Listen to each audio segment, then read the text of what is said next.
السلام عليكم ورحمة الله وبركاته. رسالة سلام لكل حد بيسمعني، سواء كنت إنسان أو حيوان أو نبات أو جماد. رسالة سلام لكل عمار الكون، من أصغر ذرة لأكبر مجرة. رسالة سلام لكل حي عارف إنه حي، ولكل حي لسه ما اكتشفش إنه جواه حياة. أهلا وسهلا بيكم. النهاردة جايين نتكلم في رحلة البحث عن الحقيقة. بالمعنى الأصح هي الرحلة اللي كل الناس بتدور عليها. هو الإنسان بيدور على إيه؟ إحنا جايين الكون هنا بنبحث عن إيه؟ في البداية كانت أغلب الناس هتلاقي إن الإنسان بيدور على المتعة. أنا جاي أدور على متعة الشخصية، شهواتي اللي أنا بستمتع بيه. بس بعد كده لما تبدأ توصل وتقرأ في العلوم الحديثة هتبدأ تعرف حاجة مهمة قوي، وهو إن مخك بيفرز هرمونات اسمها هرمونات السعادة. بالمعنى الأصح إن كل الحاجات اللي أنت بتستمتع بيها ما هي إلا عملية كيميائية بتتم داخل دماغك، وكل مرة بتستمتع فيها بالشيء دوت بتحتاج المرة اللي بعد كده لمجهود مضاعف زيادة علشان يبدأ يفرز كميات أكتر، لأن المستقبلات بتبدأ تقل وحوارات كتيرة من كده. فبالتالي لو أنت جاي بس عشان تستمتع، فأوعدك إن الموضوع هيصيبك بالإحباط. كان في فيلسوف فرنسي باين كيركاجارد أو مش فاكر مين بالظبط، بيقول لك يعني إن هو جرب طريق الشهوات، فبيقول لك فلم أجد لبحر الشهوات من قعر أرسل إليه مرساتي. فما لقاش فيها بالمعنى الأصح الراحة بتاعته، ومحدش مشي في طريق الشهوات ولقى فيها راحته ومتعته. جه بعد كده الدنيا لما بدأت تتطور بدأوا يقول لك الإنسان بيبحث عن المعنى. الإنسان بيبقى موجود في الحياة عايز يبقى حياته ليها معنى، عايز إن حياته يبقى ليها قيمة. فبالتالي الإنسان اللي عنده حياته ليها معنى بتبقى حياته قيمة، والإنسان اللي حياته ملهاش معنى بتبقى حياته غير قيمة. بس بعد كده هتبدأ تكتشف خلال رحلتك وانت عمال تدور إن في خرم موجود جوه روحك. والله لو كل فلوس الدنيا معاك، كل شهوات الدنيا انت بتقى، لو كل حاجة انت بتحاول تبحث عليها عملت المعنى والشهرة والكلام ده كله، برضو مش هتتسد. داليدا أكبر مثل، هي وروبن ويليامز، الاتنين قمة الشهرة، قمة المكانة الاجتماعية، قمة الفلوس، قمة الثروة، وراحوا ينتحروا. الفكرة كلها ما كانتش في المعنى، الفكرة كلها ما كانتش في المتعة، الفكرة كلها ما كانتش في الفقر أو الغنى، الفكرة كلها كانت في حاجة واحدة بس، إن هم ملقوش اللي يسد الخرم بتاع روحهم ده. داليدا بتقولك I have no meaning، ما عنديش معنى لحياتي. ايه المعنى؟ يعني انت جبت الشهرة وجبت كل حاجة، فهي مش لاقية المعنى. المعنى اللي بالمعنى الأصح اللي احنا بنتكلم عليه هنا هو الحقيقة. احنا كلنا جايين بنبحث عن الحقيقة. عارف انك وانت دلوقتي بتسمعني متخيل ان ايوه يا احمد، طب ما انا معايا الحقيقة، انا خلاص انا على الحقيقة فانا تمام، الحلقة دي انا هفوتها. احب اصدمك قبل ما تفوت الحلقة دي وتروح على اللي بعدها، انت مش معاك الحقيقة. محدش بيتولد على الحق. هقولها تاني، محدش بيتولد على الحق. ما تتخيلش كده ان الصدفة السعيدة من 7 مليار بني ادم موجودين على الكوكب انت اللي اتولدت من ال7 مليار على الحق، يا على الصدفة السعيدة. محدش بيتولد على الحق، وإلا لو كان في حد بيتولد على الحق كان ربنا هيخلينا كلنا بنتولد على الحق. وبالتالي هقول لك الصدمة اللي أنا قلتها في حلقة قبل كده، إن الدين مش الحق. عشان بس ما تبقاش متخيل إن أنا على الإسلام والإسلام هو الحق، فأنا دلوقتي أنا على الحق. الدين مش هو الحق، الدين هو الطريق للحق. ولو أنت ما مشيتش في الطريق بتاع الحق فاعرف إن أنت على الباطل. بالمعنى الأصح إن الحق أصلا موجود فين؟ في روحك ووعيك. روحك ووعيك عارفين الحق اللي انت بتدور عليه. لكنك انت ما تعرفهوش، فربنا بينزل لك الدين علشان تبدأ تكتشف الأسرار اللي هي أصلا موجودة جواك، فتبدأ تعرف الله. معرفة الله هي مش معرفة تلقينية، معرفة الله هي بتبقى معرفة مشاهدة، معرفة الله هي معرفة. بالمعنى الأصح انت مش هتعرف الله بكلام أنا هقوله لك، ولا النبي هيقوله لك عليه الصلاة والسلام، ولا أي رسول جه قبل منه هيقوله لك، ولا بكلام عارفين، ولا بالكلام ده كله. كل الكلام ده كله ما هو إلا خريطة طريق لروحك علشان توصل لقلبك. لو انت ما وصلتش لجوه مش هتوصل. في مقولة كده مشهورة في مجال الوعي بيقولك احنا مش كائنات بشرية بنعيش تجربة روحانية، بالعكس احنا كيانات روحانية جايين نعيش تجربة بشرية. وهي دي الحقيقة، انت كيان روحي، انت نفخة من روح الإله، انت حاجة أكبر بكتير مما تتخيلها، انت الخليفة. الخليفة دوت بقى روحه عارفة الله معرفة يقينية، زي ما اتكلمت معاك في الآية: وإذ أخذ ربك من بني آدم من ظهورهم ذريتهم وأشهدهم على أنفسهم ألست بربكم قالوا بلى. أنت حضرت المشاهد كلها، أنت شفت الحق بعينيك، روحك شافته، لكن جسمك مش فاكره. وأنت موجود هنا علشان تفتكر اللي أنت نسيته. بالمعنى الأصح انت نسيته ليه؟ لأن هو ده بقى الإيمان، هو دوت الرحلة اللي انت بتاخدها لجواك علشان تكتشف اللي انت جاي تدور عليه. روحك ووعيك عارفين الحق، لكن عقلك ما يعرفهوش. عارف ان اغلب الوقت اغلب الناس هتحاول تكذب كلامي ده، بس تحب تعرف هما ليه هيكذبوه، ليه هينكروه؟ لانك لو اعترفت للحظة واحدة ان انت مش على الحق والحق رحلة انت بتمشيها، هتعرف ان كل حياتك اللي جاية ملهاش اي قيمة غير في البحث عن الحق. وبالتالي جرينا المحموم على الدنيا وعلى الفلوس وعلى السعي وعلى الكلام ده كله، كل ده جري في الباطل. معنى كده ان احنا يا احمد ما نسعاش للدنيا، بالعكس. اصلا انا اتجاه الروحاني اللي انا بتكلم فيه بقول لك انك مستحيل تحقق حاجة من المعرفة الروحانية من غير ما تحقق حاجة من المجهود الدنيوي. يعني انت مستحيل تخبط في حاجة روحانية من غير ما تخبط في حاجة مادية. الحياة الروحانية دي ميزة الإسلام. دايما بقول لهم إن الدين بتاعنا كان وسطي، عارف إن بالمعنى الأصح مفيش دين بيجي بإن أنا أنعزل وأروح في جبل. الدين بيجي بإن أنا أعرف حقيقتي، بإن أنا أوصل للي موجود جوايا أنا. وعلشان أوصل للي موجود جوايا أنا، دي رحلة. الرحلة ديت هتوصل لها لما تمشي فيها، وبالتالي هيبقى كل حاجة في الحياة ملهاش معنى من غير الرحلة دي. وبالتالي ساعتها هتنفذ المقولة بتاعت ايه: وما خلقت الجن والإنس إلا ليعبدون. هي بالمعنى الأصح زي ما عبد الله بن عباس رضي الله عنه وأرضاه قال لك إيه: إلا ليعرفون. أنت رحلة معرفة الحق هي رحلة حياتك كلها. وأنت بقى ماشي في الحق ده، في فلوس هتعملها، وفي حاجات هتنجح فيها، وفي حاجات هتبقى فيها شهرة، وفي حاجات هيبقى فيها كل حاجة. بس وأنت أصلا دايما كده في حلقة هنتكلم فيها عن حاجة اسمها الهدف وحاجة اسمها الغاية. فدايما أنت حاطط غاية الله، ولكن حاطط أهداف دنيوية. وانت رايح للغاية اللي هي الله ديت، لازم يكون في سلالم بتطلع عليها هي اهدافك الدنيوية. ومع كل هدف مادي هنبدأ برضو نحكي في حلقة تانية على فكرة البذرة والشجرة، وان في جزء تكويني من جواك مع كل احتمال انت بتكسره، انك بتبني قوة روحانية جواك عمالة تتمدد، ما بتتمددش من غير ما تكسر الاحتمال اللي انت عليه. ودي كلها حاجات هنتناقش فيها بعدين، لان الموضوع زي ما قلت لكم فلسفة حياة. احنا جايبين الموضوع من طقطق لسلام عليكم. بس اللي احنا جايين نتكلم عليه النهاردة هو زي ما قلت لك، هي رحلتك رحلة معرفة للي جواك. والرحلة بتاعت المعرفة اللي موجودة جواك ديت ربنا وضحها لنا في ديننا بشكل حلو ومبسط قوي. وهي الدرجات الثلاثة اللي موجودة في ديننا الإسلام.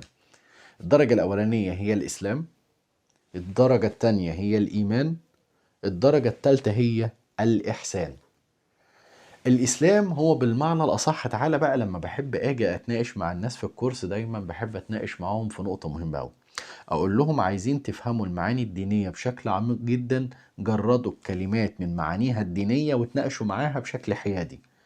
فلو هنيجي دلوقتي نتكلم إن كلمة إسلام كلمة بمعناها الحيادي بعيدا عن الدين، الإسلام يعني الاستسلام. انت بتسلم لحد، انت بتستسلم له، فالإسلام يعني الاستسلام. الإيمان بقى ككلمة لفظية معناها إيه؟ الكلمة اللفظية ذات نفسها ككلمة بعيدا بقى عن مسماها الديني، كلمة إيمان يعني الظن أو الاعتقاد. أنا بعتقد أو بظن، دوت الإيمان. حطهم الاتنين بقى على الكفة. الاستسلام أتقل ككلمات بعيدا عن الدين، الاستسلام أتقل ولا الظن؟ يعني ما اظنش ان في انسان عاقل هيقولك ان الظن اقوى من الاستسلام. اكيد الاستسلام اقوى من الايه؟ من الظن. خش بقى عليهم في الدين، انه اعلى الاستسلام ولا الظن؟ لا، الظن اعلى، ده واعلى بكتير قوي.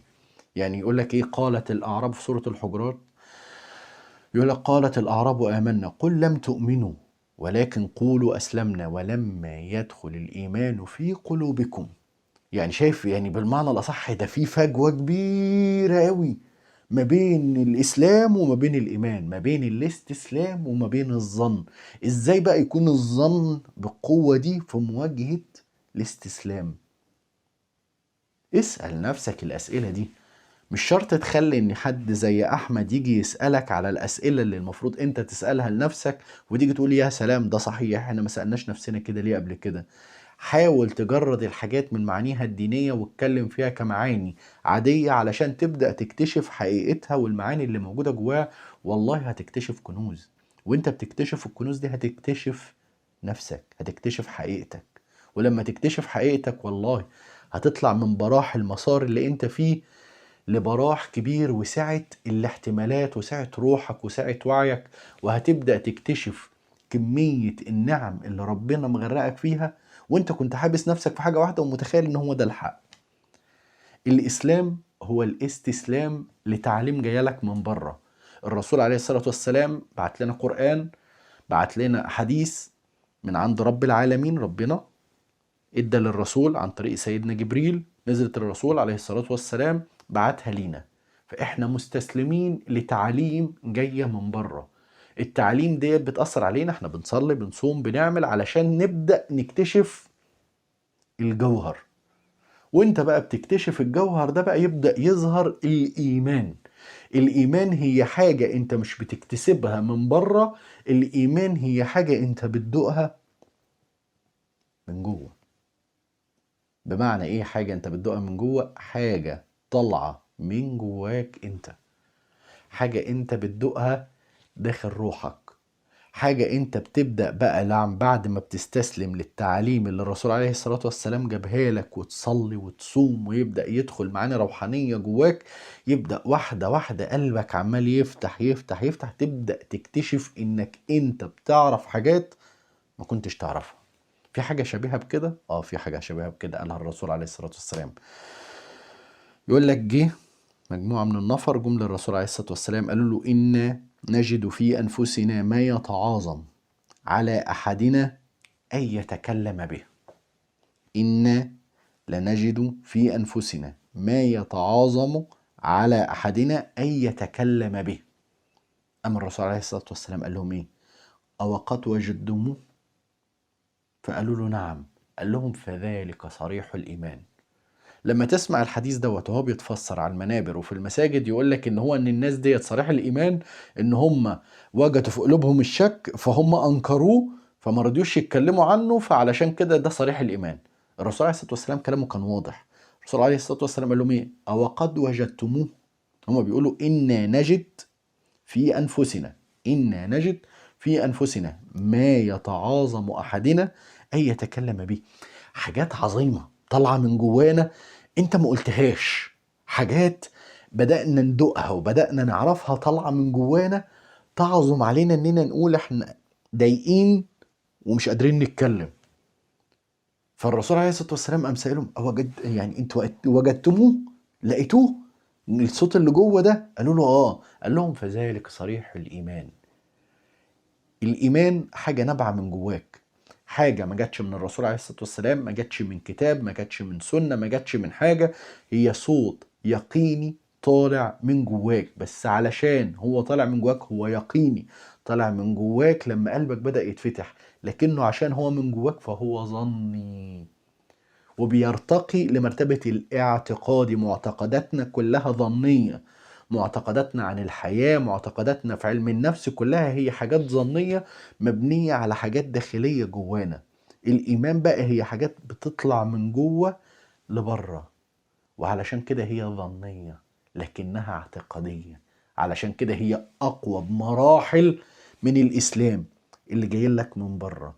ومستحيل توصل للمرتبة التالتة اللي احنا بنتكلم عليها من غير عتبة الإيمان، من غير المعرفة الظنية دي. مستحيل توصل لمعرفة الإحسان، أن تعبد الله كأنك تراه، فإن لم تكن تراه فإنه يراك. مستحيل تشوف ربنا في كل الأحداث وفي كل الحاجات وفي كل الدنيا من غير ما تصدق الصوت اللي طالع من جوه قلبك. ربنا محدش بيشوفه بالعين المادية، ربنا احنا بنشوفه بعين البصيرة، بعين قلوبنا. وعلشان تشوفه بعين قلبك مستحيل تشوفه بعين قلبك وقلبك مغمض أصلا.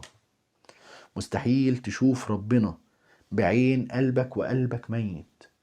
قلبك بيحيا لما بتبدأ تصدق وتسمع الصوت اللي طالع من جواه. الصوت اللي طالع من جواه دوت صوتك انت، وعشان هو صوتك انت فبتبقى ظنية لكنها اعتقادية، بتبقى حاجة إيمانية. قال الذين يظنون أنهم ملاقوا الله كم من فئة قليلة غلبت فئة كثيرة بإذن الله فغلبوهم بإذن الله.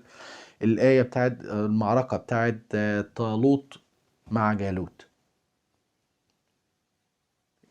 قال الذين يظنون أنهم ملاقوا الله. الظن هنا هو الإيمان، وهو الإيمان هو الظن.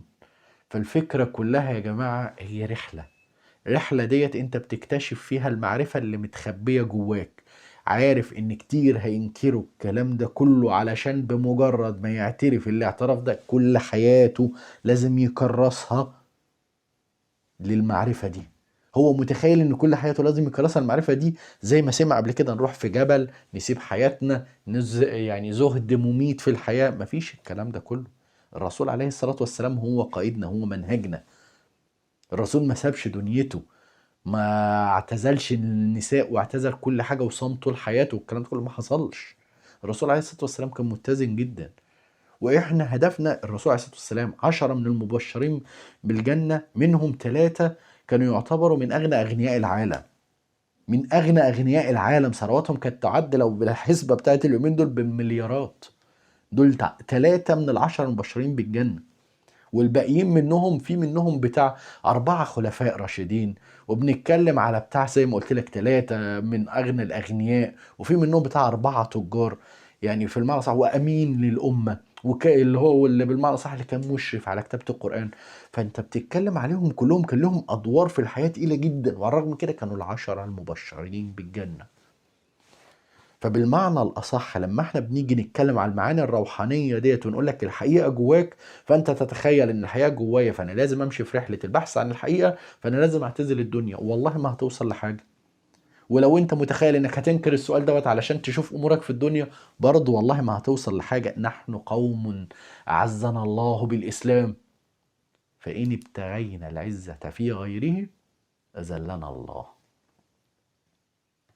دور على اللي يحييك، دور على اللي ربنا زرعه جواك.